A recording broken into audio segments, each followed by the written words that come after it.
우리 모두 자리에서 일어나서 오늘 우리에게 주신 하나님의 말씀 함께 교독하기 원합니다. 마태복음 5장 33절에서 48절까지의 말씀, 신약성경 7페이지, 저와 여러분이 한 절씩 교독하시고 마지막 48절 말씀 한 목소리로 합독합니다. 우리에게 주신 하나님의 말씀 받들어 봉독할 때 주님의 은혜가 우리 안에 충만하기를 간절히 소망합니다. 또 옛사람에게 말한 바 헛맹세를 하지 말고 내 맹세한 것을 주께 지키라 하였다는 것을 너희가 들었느냐? 나는 너희에게 이르노니 도무지 맹세하지 말지니 하늘로도 하지 말라. 이는 하나님의 보좌이며 땅으로도 하지 말라. 이는 하나님의 발등상이며 예루살렘으로도 하지 말라. 이는 큰 임금의 성임이요 내 머리로도 하지 말라. 이는 내가 한 터럭도 희고 검게 할 수 없음이라. 오직 너희 말은 옳다 옳다 아니라 아니라 하라. 이에서 지나는 것은 악으로부터 나느니라. 또 눈은 눈으로 이는 이로 갚으라 하였다는 것을 너희가 들었으나 나는 너희에게 이르노니 악한 자를 대적하지 말라.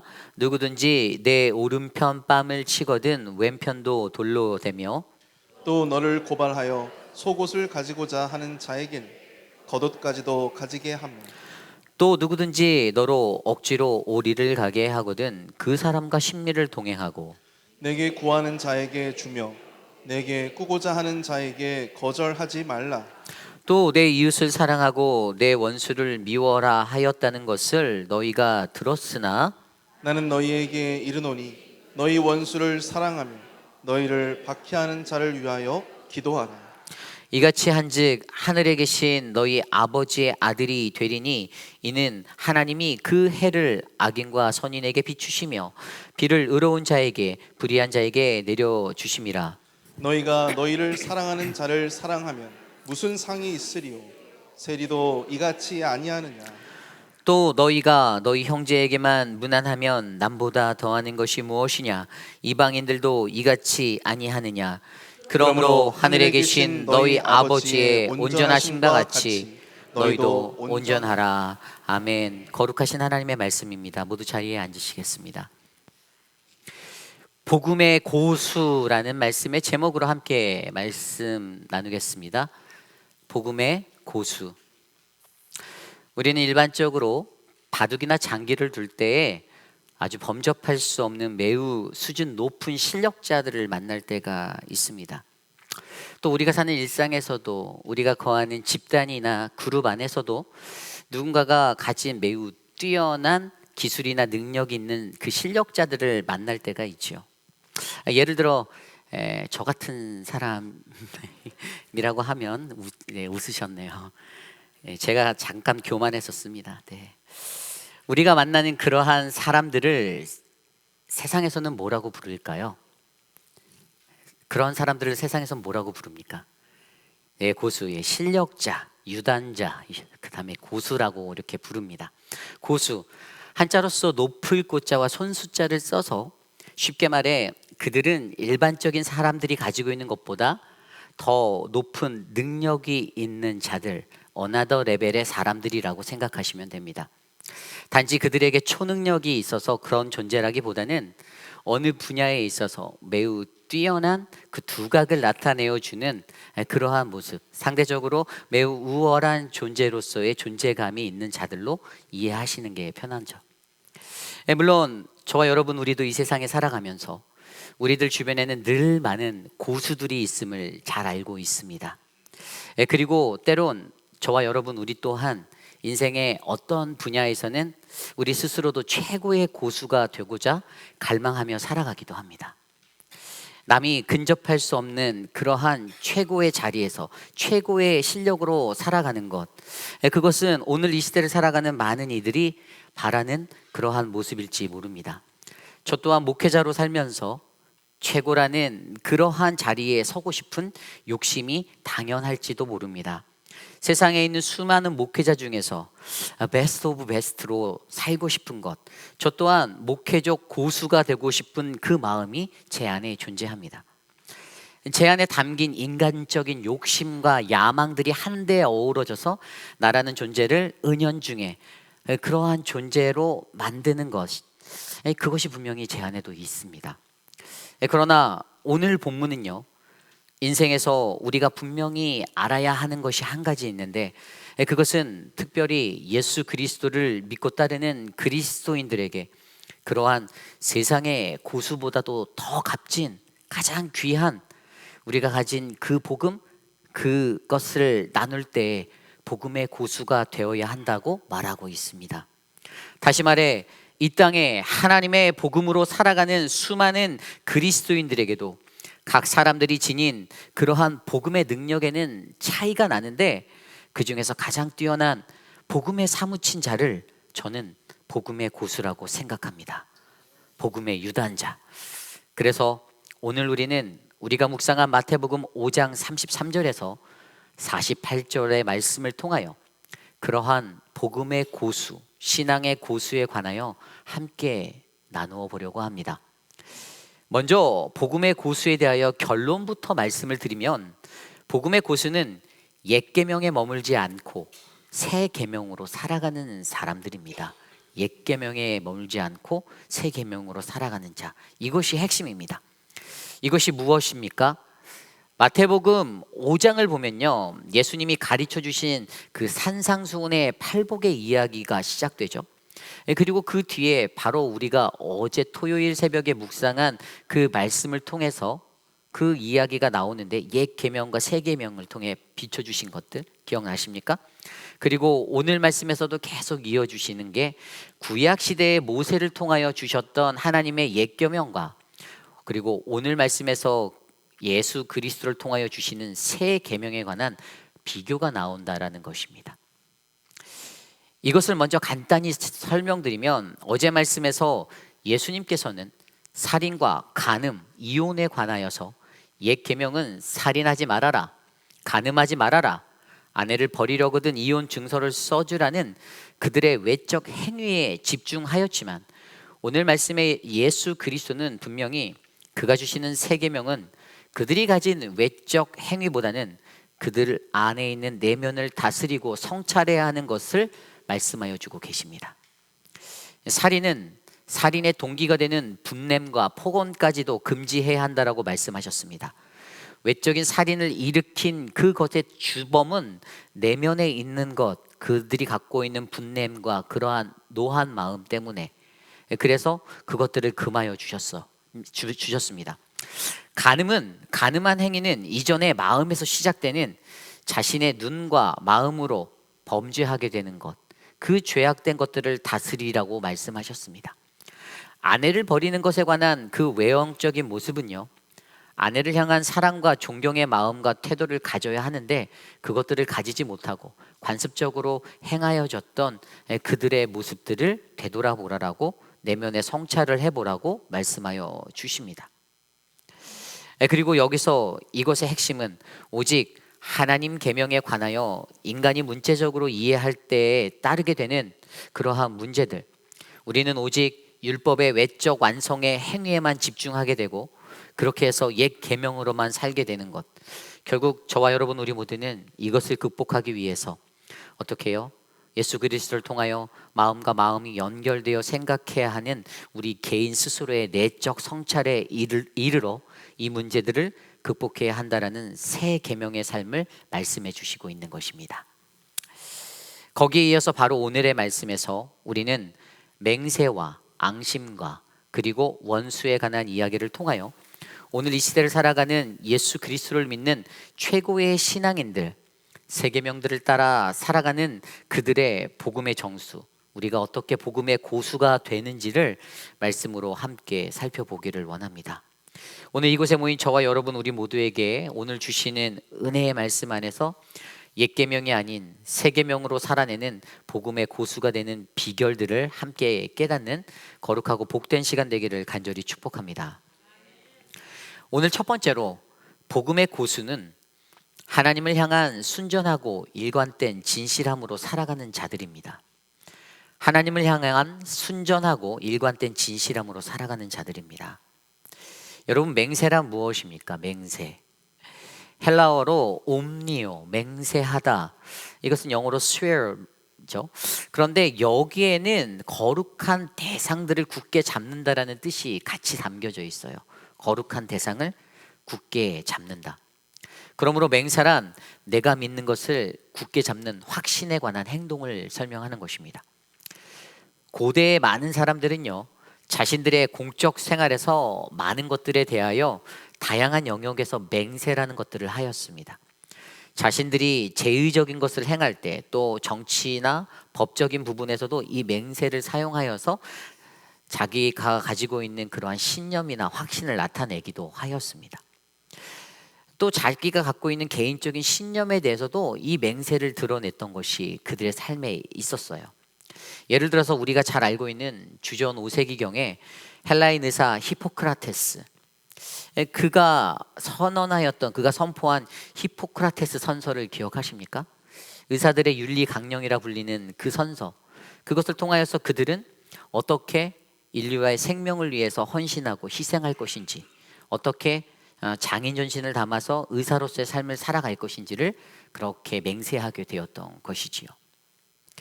그리고 왜 맹세를 하는가라는 그것들을 들여다볼 때 거기에는 무언가 불안해하는 자들에게 확신을 주기 위해서 우리가 맹세를 한다라는 사실을 기억하셔야 합니다.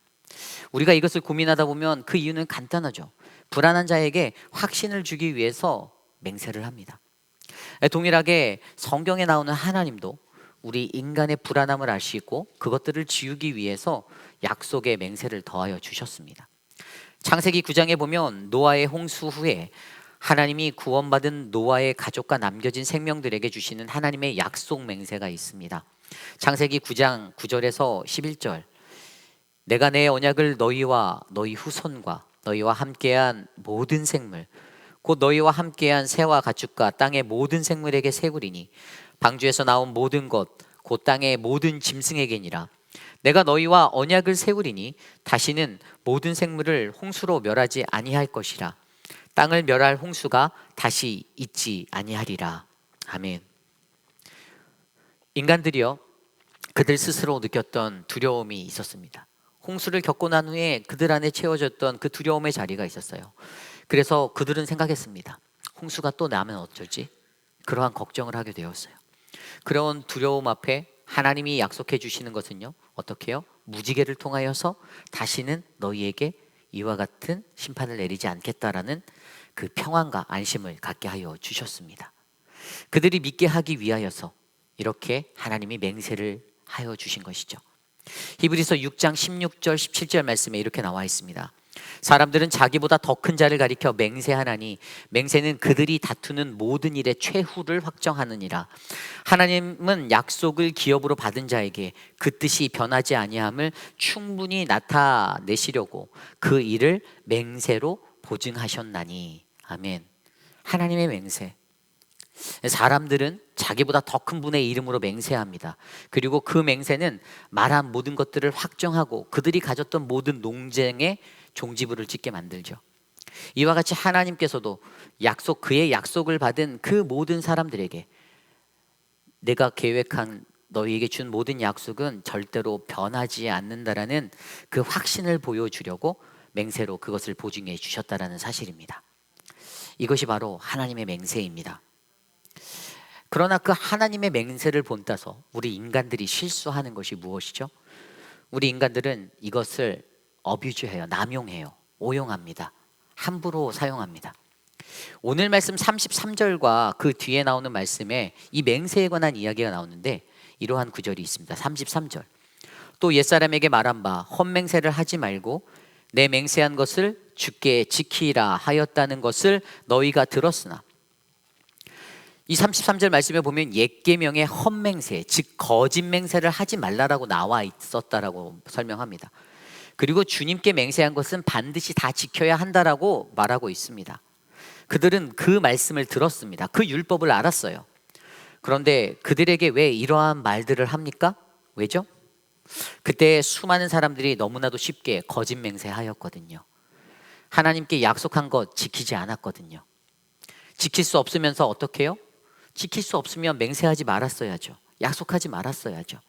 그런데 필요할 때 하나님께 약속해놓고 그것들을 지키지 않고 살아갔습니다.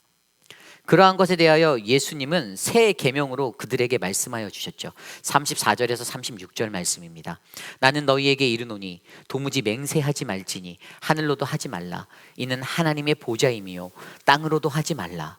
이는 하나님의 발등상임이요 예루살렘으로도 하지 말라. 이는 큰 임금의 성임이요 내 머리로도 하지 말라. 이는 내가 한 터럭도 희고 검게 할 수 없음이라. 아멘. 맹세에 대한 예수님의 가르침은요, 절대로 맹세하지 말아라 이겁니다. 하늘을 두고도 땅을 두고도 예루살렘 성을 두고도 맹세하지 말라. 내 머리로도 머리털 하나로도 하지 말라. 왜죠? 우리 인간의 힘으로 우리의 머리털 하나로도 그 어떠한 것도 검게 희게 할 수 없다라는 겁니다. 우리의 능력으로는 그것이 불가능하다라는 것이에요. 여기에서 하늘은 하나님의 보좌입니다. 땅은 하나님의 발판이에요. 그리고 예루살렘은 위대한 왕의 도시입니다. 하늘과 땅은 하나님 그분이 지으신 그의 창조물입니다. 예루살렘 성전은 이스라엘의 모든 백성들이 궁극적으로 바라보는 그들의 본향이자 그들의 삶이 늘 지향하는 그 지향점입니다. 거기에다가 앞서 말씀드린 대로 저와 여러분 우리는요, 우리의 힘으로는 우리의 머리털 하나 희게 검게 만들 수 없는 가장 연약한 존재입니다. 그런데 어떻게 해요? 우리가 함부로 그 창조주 하나님의 이름을 들어 맹세를 남발한다라는 것입니다. 우리는 함부로 그분의 이름을 들어 맹세할 수 없습니다. 그분의 것으로 우리가 이야기할 수 없어요.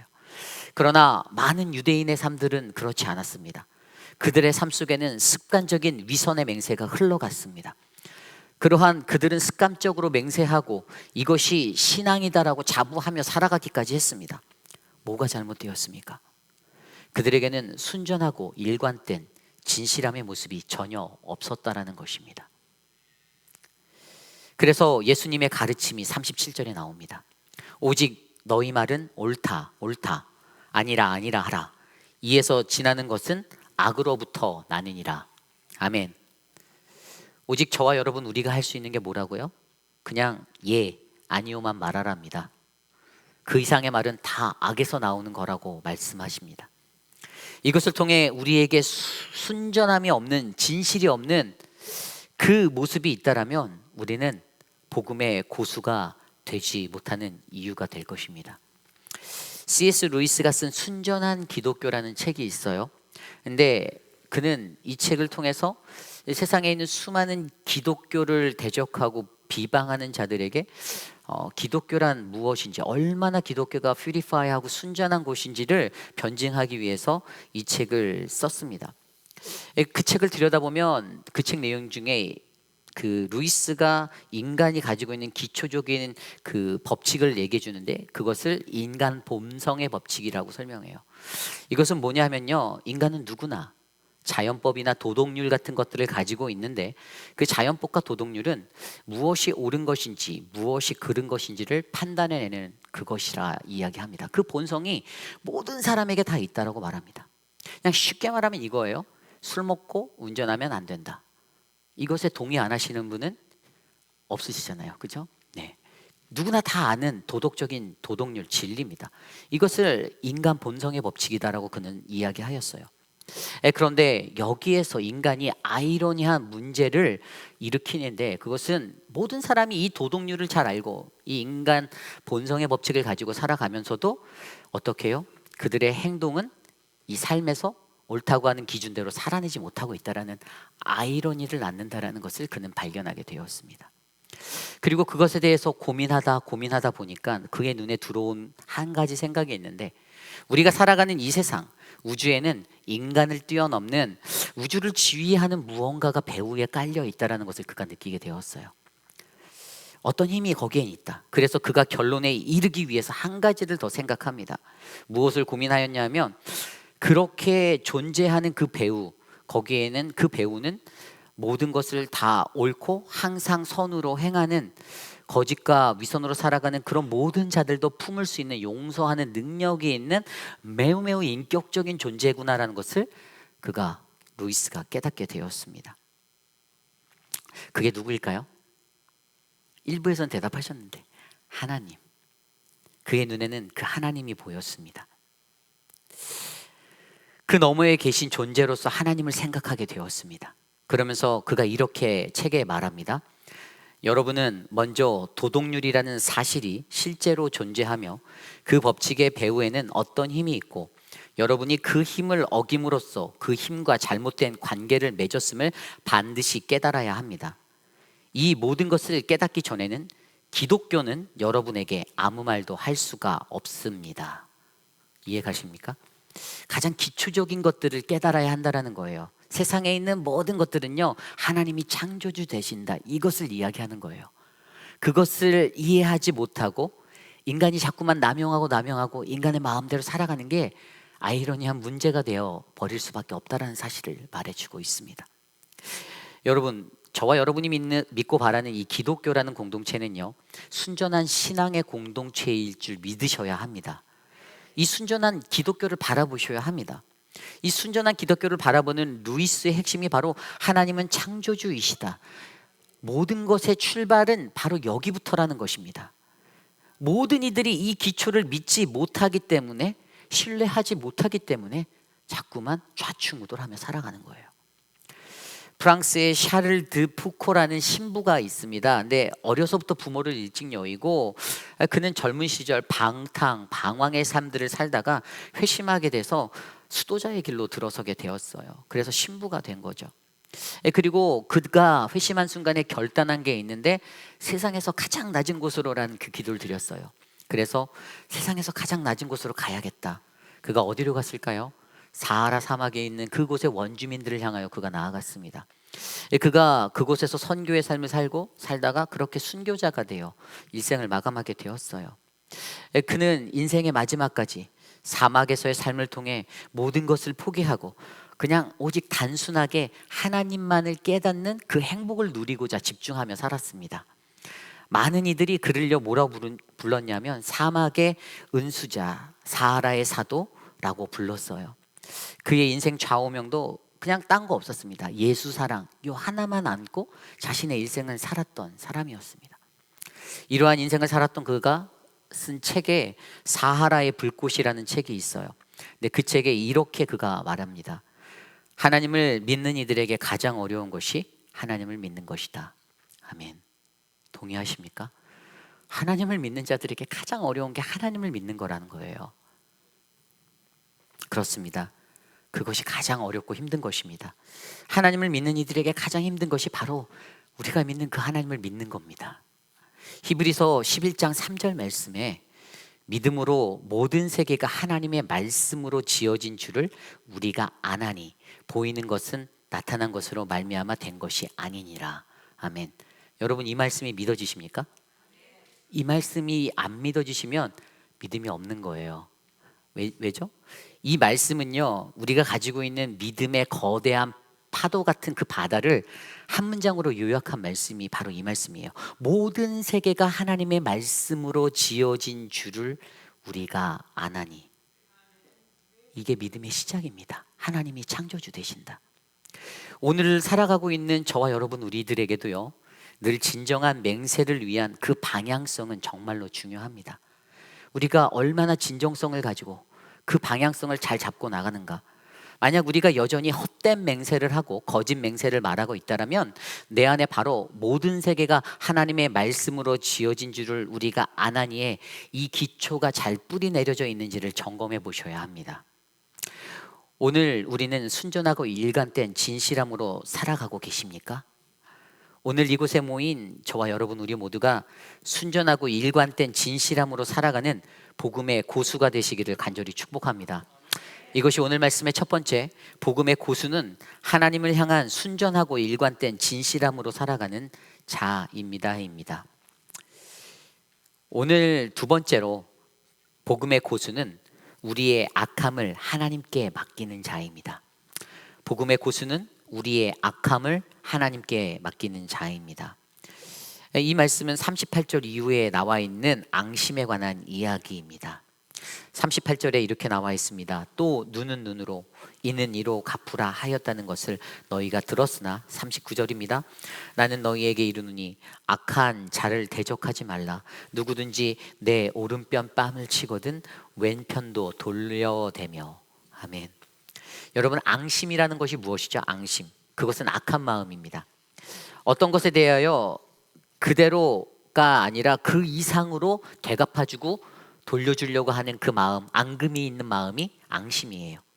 이것은 인간의 본성적인 것일 수 있습니다.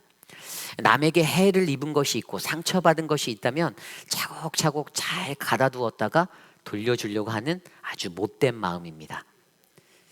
우리가 잘 아는 구약 성경에 나온 동해 보복법 38절에 나온 대로 눈은 눈으로, 이는 이로라는 그 모습이 나타난 삶의 모습이에요.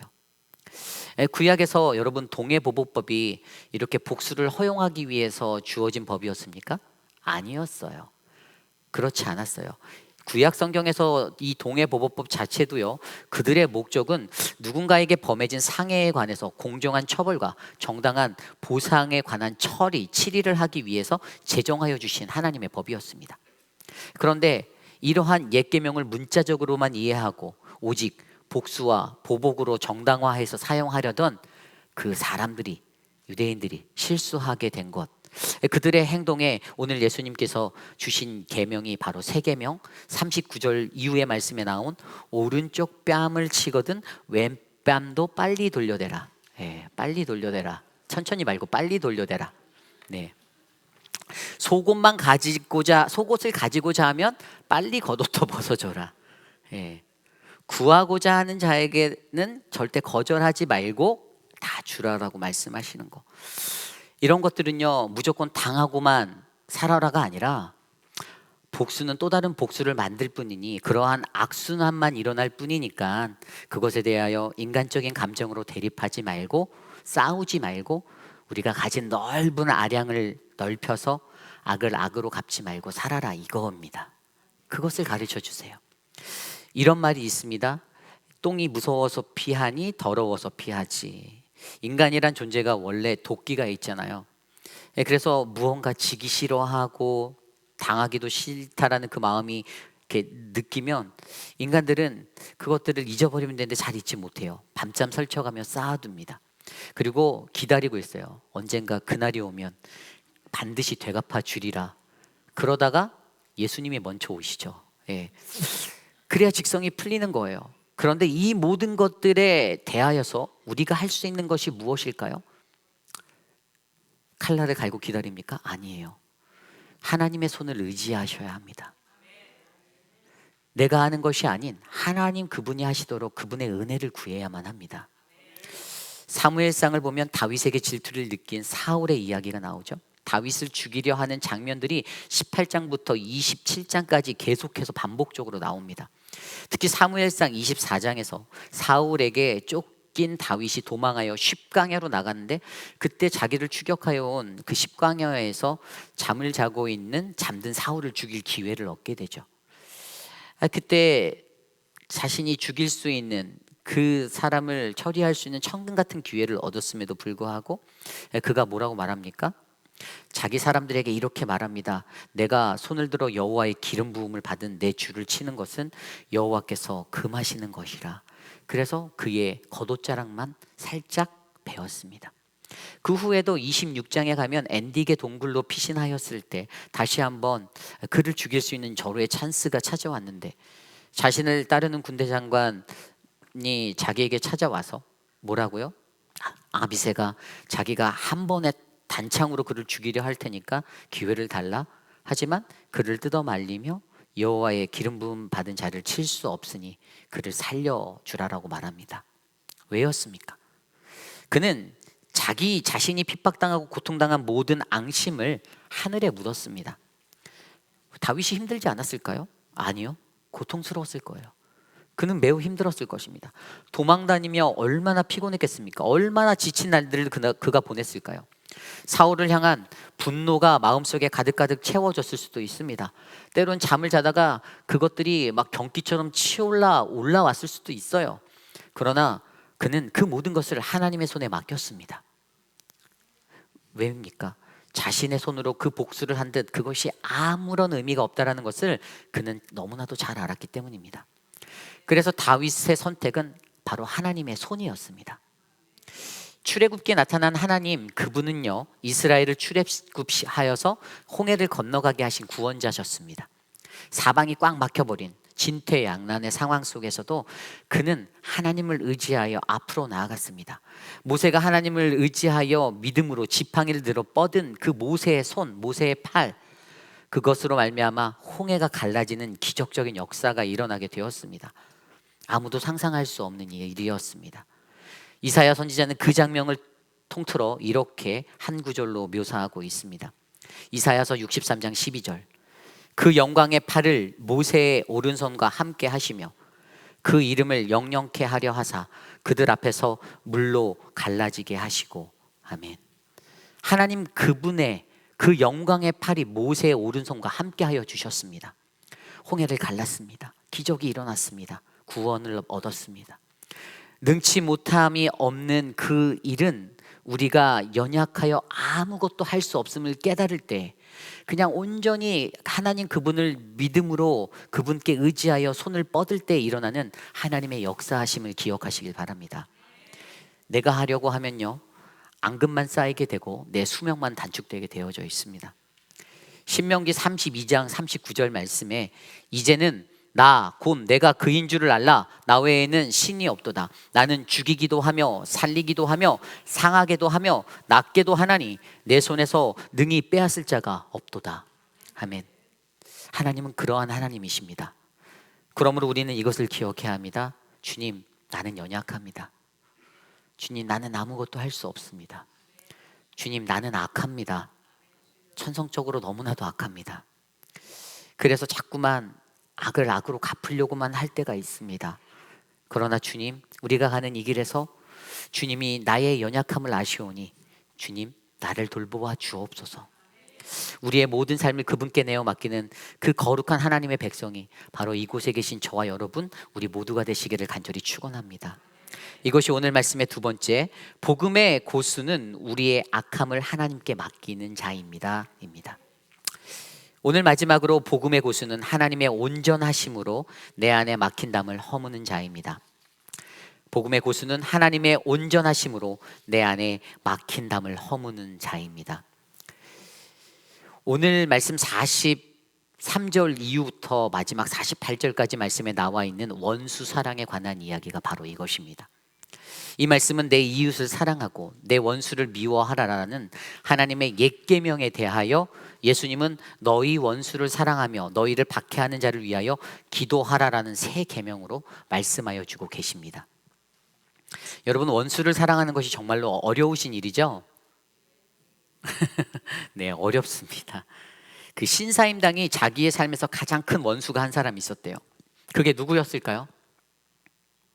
네, 자기 남편이었어요. 그래서 그 남편의 이름이 이원수였어요. 이원수. 맞아요. 검색해 보세요.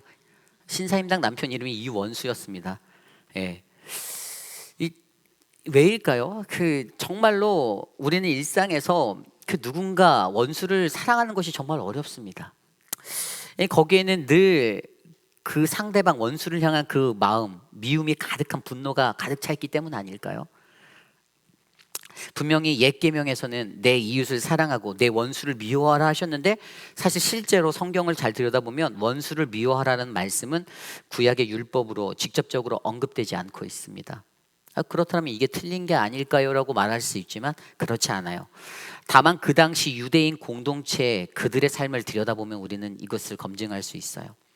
그들은요 자신이 하나님께 선택받은 선민이다라고 생각하였습니다. 그래서 선한 선민, 자기는 하나님의 선택받은 사람이라는 그 사상이 그들의 삶을 지배하고 있었기 때문에 그들로 하여금 자신의 공동체 안에서 내부 사람들은 사랑하고 외부인들은 미워하라라는 그런 가르침, 배격해라, 배척해라, 이 마음으로 그들이 가르치고 그렇게 살았어요.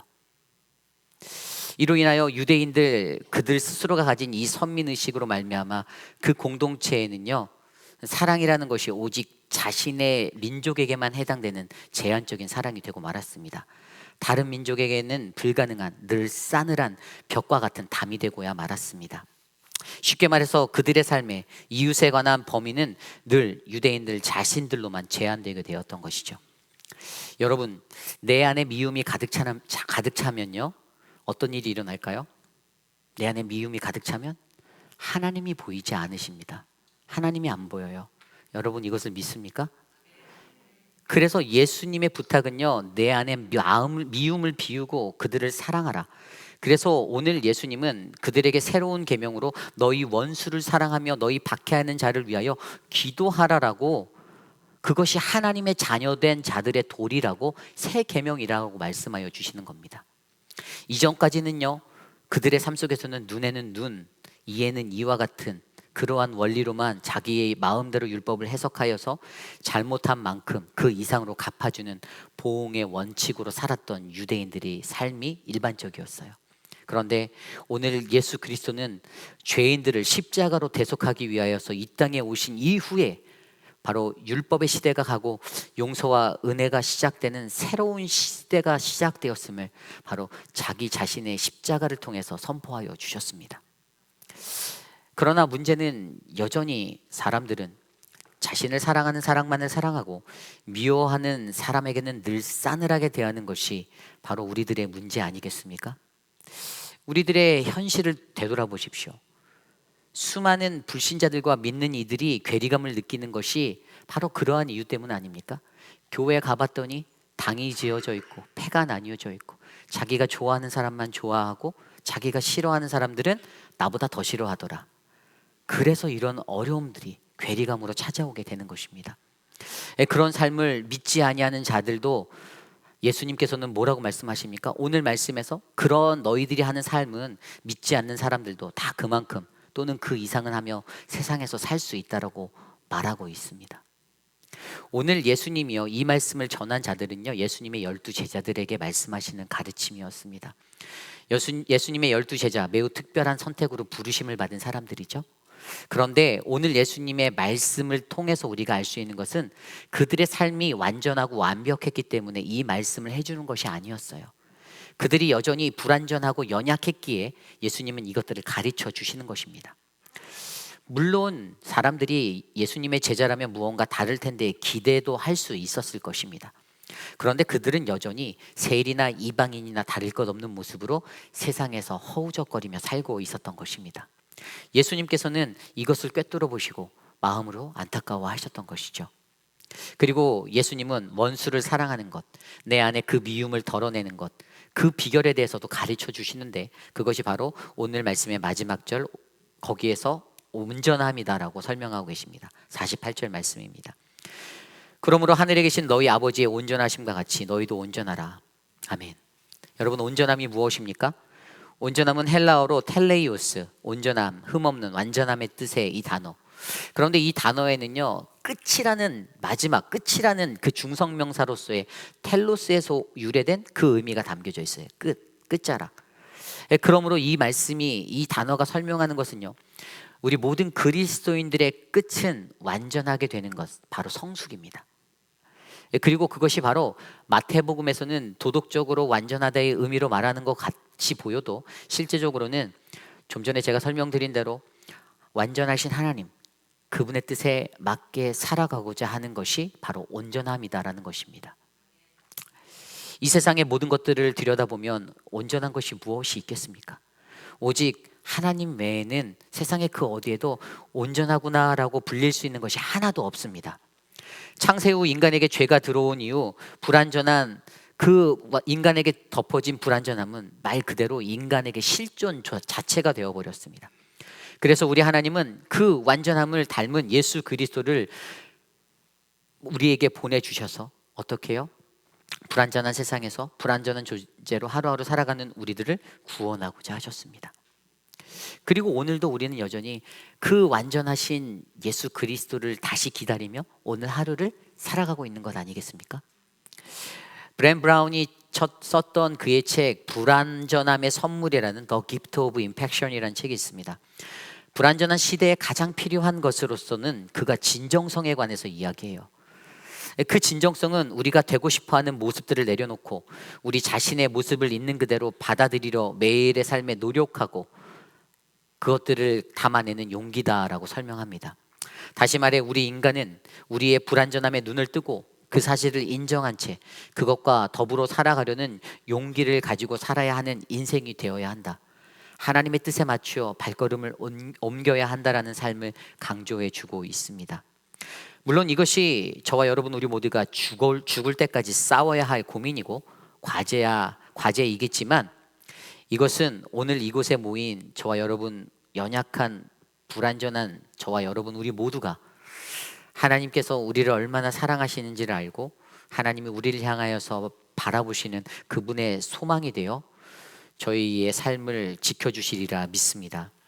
저와 여러분, 우리가 죽기까지 걸어가야 할 그 길, 그때 주님의 초청이 있음을 기억하십시오.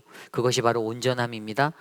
어떻게 온전히 살아가야 하는가, 그 초청 앞에서 두려워하지 마십시오. 에베소서 2장 11절 14절 말씀에 이렇게 말씀하십니다. 그러므로 생각하라. 너희는 그때 육체로는 이방인이요 손으로는 육체에 행한 할례를 받은 무리라 칭하는 자들로부터 할례를 받지 않은 무리라 칭함을 받은 자들이라. 그때 너희는 그리스도 밖에 있었고 이스라엘 나라 밖에 사람이라.